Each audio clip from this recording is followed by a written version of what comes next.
이런 말 여러분들 들어보셨을 것 같아요. 포기는 가장 쉽다. 포기는 언제든지 할 수 있다.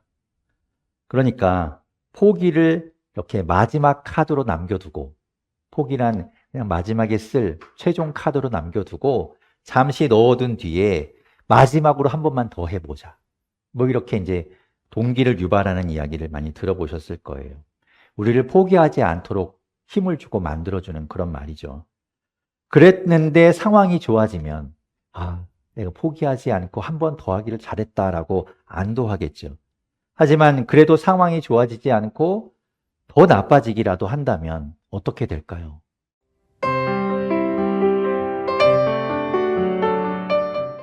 충분히 그럴 수 있잖아요. 언제든지 마지막에 한 번 더 희망을 갖고 시작했는데 더 안 될 수 있잖아요. 그러면 그때는 남겨두었던 이 카드를 꺼내고 싶게 되겠죠. 그때쯤에는 한 번쯤 이 카드를 써도 되지 않을까요? 일단 지금은 넣어두도록 하겠습니다. 사도 바울이 예수님을 만난 이후에 평생을 예수님 전하며 살았어요. 죽을 때까지. 많은 곳을 다녔고 많은 사람들을 만났지요. 그때마다 예수님을 전했어요. 예수님 이야기를 들려줬고 예수님이 어떤 분인지, 그래서 예수님 믿어야 된다고 이야기했습니다. 그 말을 들은 사람들은 모두 다 예수님을 믿게 되었을까요? 우리가 사도행전 보고 있지만 그렇지 않죠. 거부하고 반대하는 사람들이 훨씬 많았어요. 그의 말을 듣고 예수님 믿는 사람들은 그렇게 많지 않았습니다. 초반에 그가 여행을 다닐 때, 그럴 때는 거의 쫓겨다니다시피 했어요. 이 마을에 갔는데 거기에서 막 쫓아내고 반대하고 그러면 거기서 도망치다시피 해서 옆 동네 가고, 또 거기에서 예수님 이야기했는데 사람들이 막 반대하고 거부하면 또 다른 옆 동네로 이동하고, 뭐 그러면서 다녔던 거죠. 실패하고 좌절하고 포기할 수 있는 그런 상황들의 연속인데도 사도 바울은 포기하지 않았습니다. 왜 사도 바울은 포기하지 않았을까요? 그러니까 큐티 나눔할 때도 그런 이야기 한 적이 있죠. 바울이 도대체 뭐 어떻게 이걸 포기하지 않고 계속했을까? 사도행전을 읽어보면 어떤 이들은, 특히나 바울은요, 예수님이 전하는 일을 계속할 수 있을까 이렇게 놀랍게 느껴지기도 하고요. 도대체 이 사람은 뭘까? 이런 궁금증이 들기도 하는 그런 경우가 있죠. 가는 곳마다 막 회방꾼들이 있고요. 심지어는 막 바울을 쫓아다니면서 방해하는 사람들도 있었어요. 그런데 바울은 어떻게 포기하지 않고 계속해서 복음을 전하는 일에 평생을 다 바칠 수 있었을까요? 오늘 본문에 그 이유가 나오는 것 같아요. 우리도 포기하고 싶은 일들이 많고 그런 순간들이 참 많죠. 나 자신을 위해서 하는 일인데도요, 힘들어서 포기하고 싶을 때가 얼마나 많은지 몰라요. 건강을 위해서 하는 다이어트, 뭐 식단 조절, 운동, 금연, 금주, 이게 나를 위해서 하는 거잖아요. 그런데도 하다가 막 포기하고 싶을 때 있죠. 능력 개발을 위해서 공부하고요. 좀 독서도 해보려고 하고요. 뭐 영어 공부도 하고, 뭐 외국어 공부도 하려고 하는데 하다가 막 포기하고 싶은 거예요. 이 나조차고 하는 일인데도 포기하고 싶은 경우가 있습니다. 그나마 그래도 위안이 되는 건, 그래, 내가 이걸 참고 견디면 나를 위한 거니까 그래도 해보자라는 마음으로 이겨내죠. 그런데 명확하게 나를 위한 일인가, 이게 잘 느껴지지 않는 일들도 있어요. 예수 믿는 일이요. 그리스도인으로서 살아가는 일은 이게 진짜 나를 위한 일인가? 좀 이렇게 명확하지 않죠. 그래서 힘들 때는요, 다시 힘을 내서 하기가 좀 어려워요. 왜냐하면 그렇게 했는데 결과가 잘 드러나지 않거든요. 그리스도인으로 살아간다? 예수님 믿는다? 내 손에 뭐가 쥐어지거나 내가 뭐 달라지거나 하는 게 없잖아요. 큐티하고 성경 읽고 기도하고 감사하면서 살고 기쁨을 누리면서 살고 정직하고 바르게 살아가는 것 등등등, 예수님 믿는 사람으로서 이 땅을 살아가는 것이 그렇게 산다고 누가 알아주는 것도 아니고 내 손에 결과가 주어지는 것도 아니죠. 그래서 포기하고 싶은 마음이 들었거나 이미 포기하셨거나 그렇게 마음이 기운 분들이 오늘 말씀에서 좀 힘을 얻게 되면 좋겠습니다.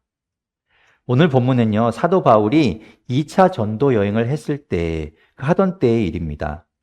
그 말은 벌써 이전에 한 번 전도 여행을 했다는 거예요. 1차로 전도 여행을 한 번 했고, 오늘 우리가 보고 있는 여기 이 부분은요, 두 번째 전도 여행을 하는 가운데서도 후반부에 해당이 돼요. 우리는 몇 장의 글로 사도행전을 보면서 아, 바울이 이렇게 지나다녔나 보다라고 생각하지만 실제로는요, 오랜 시간이 걸렸을 거예요. 몇 년씩 걸렸을 겁니다. 이동하는 시간도 꽤 걸리잖아요. 걸어 다니니까. 그리고 한 곳에 가서 금방 있다가 또 다른 곳으로 가는 게 아니라 거기에 가서 오래 머물기도 했기 때문에 이 이야기 자체가 수년에 걸친 이야기입니다. 오늘 본문 11절에서도 우리가 읽었지만 여기 고린도라는 곳에서도 1년 6개월을 머물렀다고 이야기하고 있어요. 그러니까 2차 전도 여행 자체도 몇 년이 걸렸었겠지요. 그가 걸어간 길을 지도로 한번 볼까요? 자, 이렇게 갔던 거예요. 안디옥에서 출발을 해서 이렇게 지금의 튀르키예죠. 예, 튀르키예, 소아시아라고 부르는 이 지역을 지나서 유럽 대륙으로 넘어갔습니다. 그리스죠. 그리스로 넘어갔어요. 그래서 빌립보, 데살로니가, 베레아를 지나서 아테네 그리고 지금 이 고린도까지 온 겁니다. 이렇게 여정을 쭉 지나온 거예요. 지나온 곳마다 사람들에게 예수 그리스도를 이야기했고요. 그곳에 사람들이 예수 그리스도를 믿는 사람들이 생기고 또 그곳에 교회가 막 시작이 되었습니다. 작게 집에서부터 시작된 그런 교회들이 생기기 시작했어요. 그런데 그럼에도 불구하고 그를 반대하는, 바울을 반대하는 유대인들이 말씀드린 것처럼 가는 데마다 쫓아다니면서 바울을 음해하고 바울을 반대하고 사람들을 선동해서 바울을 내쫓게 만들었습니다. 그래서 그렇게 막 또 피난하다시피 해서 아테네까지 갔다가 오늘 보고 있는 고린도까지 오게 된 거예요. 급하게 아테네를 빠져나와서 왔기 때문에 그는 혼자 홀몸으로 고린도에 도착을 했습니다. 바울은 외로움 속에 심신이 지쳐 있었어요. 마음도 힘들고 몸도 지치고. 그럴 때 우리가 가지고 있는 이 포기라는 카드에 손을 슬며시 대게 되죠. 아, 이제 그만할까? 그럼에도 사도 바울은 포기하지 않았습니다. 사도 바울이 포기하지 않은 첫 번째 이유는요, 함께하는 동역자들이 있었기 때문이에요. 오늘 본문 2절과 3절인데요. 2절, 3절 같이 한번 읽어볼게요. 함께 읽겠습니다. 시작. 거기서 그는 본도 태생인 아굴라라는 만났다. 아굴라는 글라우디오 황제가 모든 유대 사람에게 로마를 떠나라는 칙령을 내렸기 때문에 얼마 전에 그의 아내 브리스길라와 함께 이탈리아에서 온 사람이다. 바울은 그들을 찾아갔는데 생업이 서로 같으므로 바울은 그들 집에 묵으면서 함께 일을 하였다. 그들의 직업은 천막을 만드는 일이었다. 바울은 이 고린도에 와 있는 한 부부의 이야기를 들었습니다. 그들은 누군가 하면요, 이 남편이었던 아굴라라는 사람은 폰투스, 우리가 읽은 건 이제 본도라고 돼 있어서 본도가 도대체 뭐야? 뭐 이런 생각이 드는데 폰투스 지역이에요. 그러니까 아까 본 지도에서 이제 잘려서 윗부분에 안 보이는 튀르키예 북쪽 지방입니다. 거기 출신의 유대인이었는데 그들 부부는 로마에서 살고 있었어요. 로마에 살고 있다가 그 로마의 황제인 글라우디오 황제가 유대인들을 추방하는 추방령을 내려서 그들이 로마를 떠나서 이제 이 고린도까지 오게 된 겁니다. 글라우디오 황제는 처음에 유대인들에게 아주 관대한 정책을 폈어요. 그래서 로마 이 제국 안에 있으면서도 유대인들이 예배할 수 있도록 허락을 해줬습니다. 그런데 이제 처음엔 잘 지냈는데 그러다가 이제 그리스도인들이 생겼잖아요. 복음을 믿는 그리스도인이 생기면서 이 그리스도인과 유대인들이 자꾸만 싸우는 거예요. 다툼이 생기니까 이게 골치 아프거든요. 그래서 글라우디오 황제가 유대인들을 다 추방시켜 버리는 겁니다. 꼴 보기 싫으니까 골치 아프니까 다 꺼져. 이렇게 해서 이제 쫓겨난 거죠. 그러니까 이 아굴라와 브리스길라 부부는 로마 교회의 성도였던 거예요. 바울은 그 부부의 이야기를 듣고 싶었겠죠. 궁금했던 거예요. 아, 로마 교회에서 온 부부가 있다는데 그 사람들을 한번 만나보고 싶다. 그래서 그들을 찾아갑니다. 그리고 거기에서 많은 이야기를 나눠요. 그런데 마침 그들은 모두 다 이제 천막을 만드는 일을 할 수 있었고, 그것을 가지고 이제 좀 생활을 이어갈 수 있게 되었습니다. 함께 일하면서 얼마나 많은 이야기를 나눴겠어요. 로마 교회의 뭐 상황이 어땠는지, 로마 교회가 어떻게 시작했는지, 로마 교회 성도들은 어떤 사람이 있고 어떤 일들이 있었는지 그런 이야기 듣고, 또 바울은 자기가 전도 여행하면서 있었던 일들을 들려주고, 그러면서 서로 막 그 이야기들을 나누면서 기뻐했겠죠.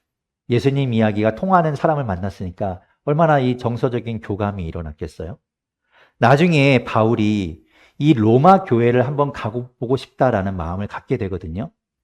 근데 그게 이제 그 다음 장인 사도행전 19장 21절에 나오는데요. 제가 읽어볼게요.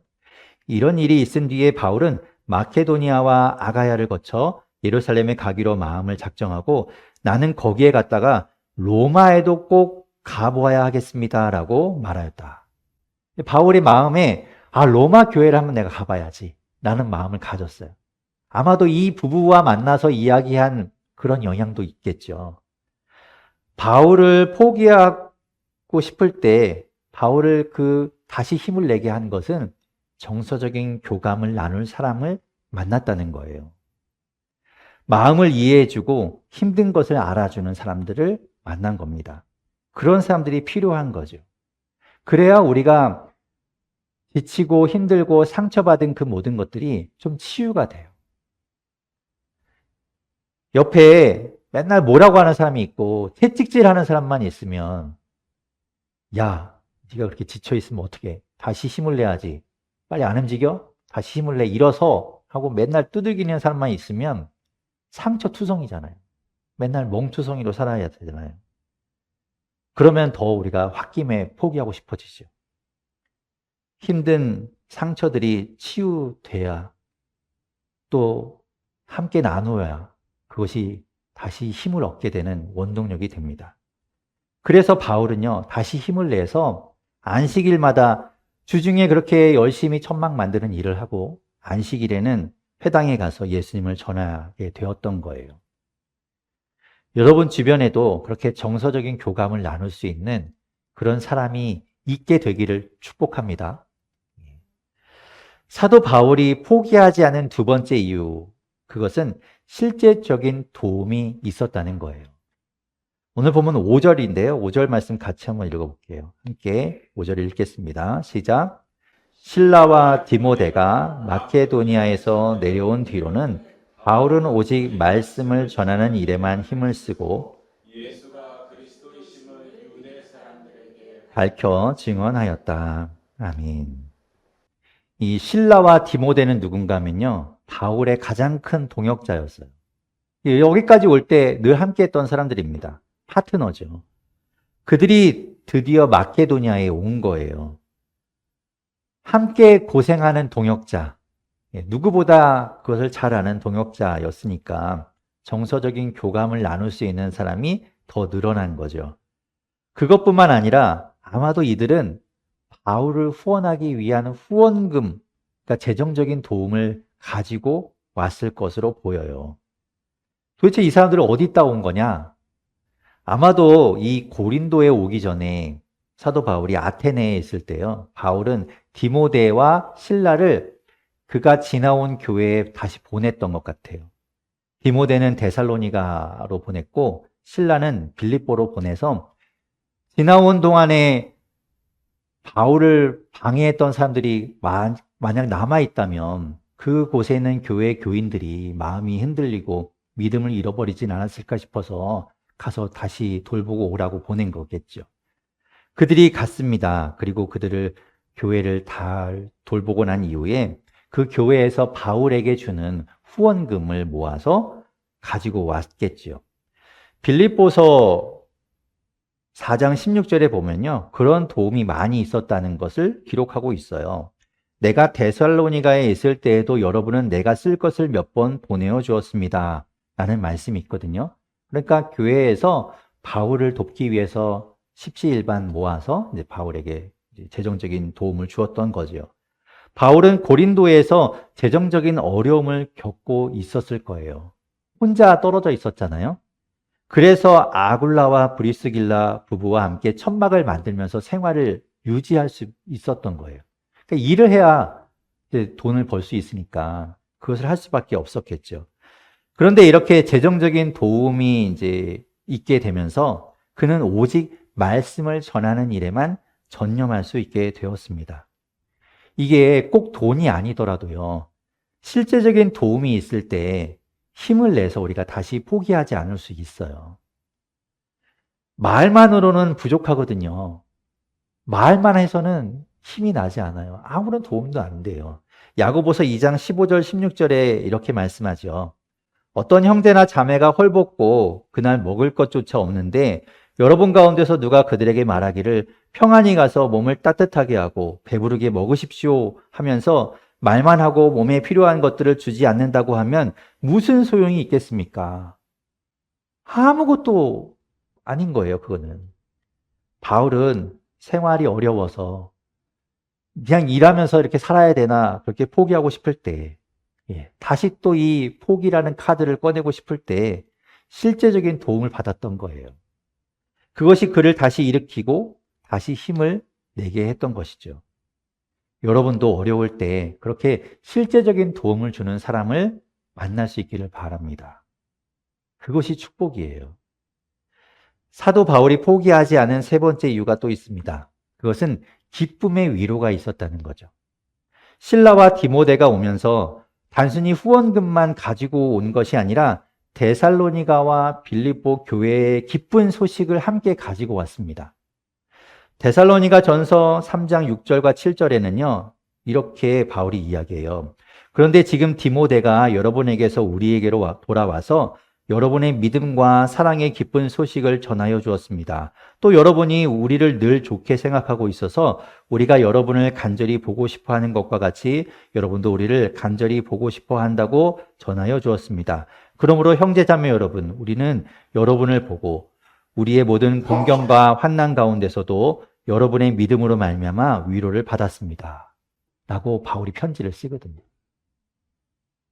내가 걱정했는데 혹시라도 믿음을 잃어버리진 않았나, 교회가 좀 다 흩어지진 않았나 걱정했는데 당신들이 믿음을 굳건하게 붙들고 있고 또 그 가운데서 서로 사랑을 나누고 있다는 이야기를 들으니까 내가 너무 기쁘다 라고 이제 편지를 쓴 거예요. 보람이 있잖아요. 힘을 내게 되잖아요. 포기하고 싶다가도 다시 힘이 나는 거예요. 여러분도 늘 그렇게 옆에 기쁨과 위로와 격려의 이야기를 들려주는 사람이 있게 되기를 축복합니다. 포기하고 싶을 만큼 지치고 힘들었던 바울이요, 정서적인 교감을 나누고 실제적인 도움을 받고 기쁨과 위로의 소식을 듣고는 다시 힘을 얻어서 열심히 복음을 전하였어요. 그러면 다시 힘을 냈으니까 막 폭발적으로 예수님 믿는 사람들이 막 늘어나고 교회가 막 생기고 교회가 성장하고 그러면 좋을 텐데요. 여전히 그를 반대하는 사람들이 있었고 그를 내쫓는 사람들이 있었습니다. 실패의 연속이었어요. 여전히 냉담한 유대인들의 반응에 그는 부딪히고 있었습니다. 그래도 복음은 대단합니다. 복음은 힘이 있어요. 반대하고 비방하는 유대인들 사이에서 복음을 듣고 믿는 사람들이 생겨났어요. 회당에 가서 예수님 이야기를 전했는데 그 정작 회당에서 듣는 사람들은 반대했지만 회당 옆에 살면서 귀동냥으로 예수님 이야기를 들었던 디디오 유스도라는 사람, 그 이방인은 예수님을 믿게 되었습니다.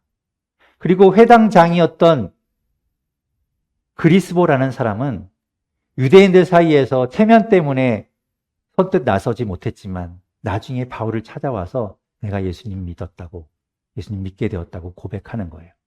그래서 그들이 세례를 받게 되죠. 그 외에도 많은 고린도 사람들이 믿음을 갖고 세례를 받게 되었습니다. 놀라운 하나님의 역사이지요. 그리고 바울은 그곳에서 1년 6개월이나 머물면서 하나님의 말씀을 가르쳤대요.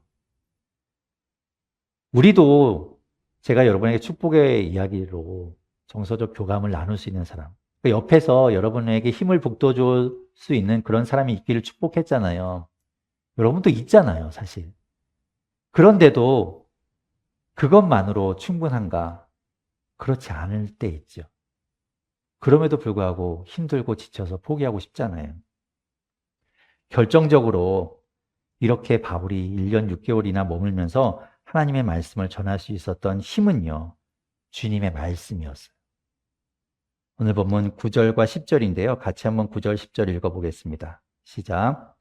그런데 어느 날 밤에 주님께서 바울에게 말씀하셨다. 무서워하지 말아라. 잠자코 있지 말고 끊임없이 말하라. 내가 너와 함께 있으니 아무도 너에게 손을 대어 해하지 못할 것이다. 이 도시에는 나의 백성이 많다. 아멘. 주님이 뭘 이야기하시는 거냐면요. 바울에게 사명과 약속을 주시는 거예요. 물론 이미 바울에게 이전에 사명과 약속을 주셨으니까 바울이 이렇게 전도하고 다녔잖아요. 그렇게 복음을 전하며 곳곳을 다녔는데 정확하게는 지금 여기서 주님께서 바울에게 사명과 약속을 재확인시켜 주는 거예요. 사명은 잠자코 있지 말고 포기하지 말고 끊임없이 주님을 전하라고 이야기하는 겁니다. 그것이 너의 사명이라는 거예요. 이 도시인 고린도에 바울의 메시지를 듣고 하나님의 백성이 될 사람들이 많다. 주님은 그렇게 말씀해 주시는 겁니다. 약속은요, 주님이 내가 너와 함께 할 것이니 아무도 너를 해치지 못할 것이다 라고 약속해 주신 겁니다. 그러니까 두려워하지 마. 담대하게 나아가 라고 이야기하시고 계신 거죠. 여러분, 사명과 약속은요, 주님이 주시는 거예요. 주님께 받는 겁니다. 우리가 가질 평생의 사명은요, 사람들이 하는 것처럼 쫓아서 살아가는 것이 아니라 세상이 추구하는 목표를 쫓아서 우리가 살아가는 것이 아니라 주님이 주시는 비전과 그 사명을 따라서 사는 겁니다. 우리가 굳게 믿고 붙들어야 할 약속은요, 사람들이 우리에게 주는 약속이 아니라 하나님이, 주님이 우리에게 주시는 약속을 믿고 그것을 붙들어야 하는 겁니다. 그런데요, 우리는 반대로 살아요. 사명과 약속은 세상 가운데서 사람들에게서 받고요. 위로와 도움은 주님께 받으려고 하는 거예요. 내가 세상 사람들처럼 목표를 갖고 그것을 위해서 막 열심히 달려가다가 잘 안 되고 힘들고 지치고 낙심하고 어려울 때는요, 주님께 와서 주님 나 힘들어요. 위로해 주세요. 그러려고 하는 거예요. 주님은 그것만 해주시면 된다는 거죠. 시시각각 변하고 불투명한 세상을 따라서 살아가니까 흔들리지요. 그러다 넘어지지요. 그러다가 정 힘들면 포기할 때 마음의 위안을 주님께 얻고자 하는 거예요. 그러니까 우리는 늘 거기서 거기인 인생인 겁니다. 이제 우리 제대로 한번 살아보면 어떨까요? 우리 인생의 목표와 사명과 비전은 언제나 변함없으신 그 주님께 우리가 두고 그 안에서 사명을 찾고 우리를 끝까지 사랑하시는 그분의 약속을 의지하면서 앞으로 나아가고 그러다가 힘들고 지칠 때는 우리와 함께하는 지체들과 우리 교회와 공동체에 와서 서로 위로해주고 격려해주고 나도 힘들어, 너도 힘들었구나. 그러면서 그 사랑의 교제 안에서 힘을 얻고 다시 그 사명을 쫓아 살아가는 그런 우리가 되면 어떨까요? 저는 우리 교회가, 우리 모두가 그렇게 되기를 바랍니다. 그것이 어쩌면 주님이 우리에게 바라시는 일이지 않을까요?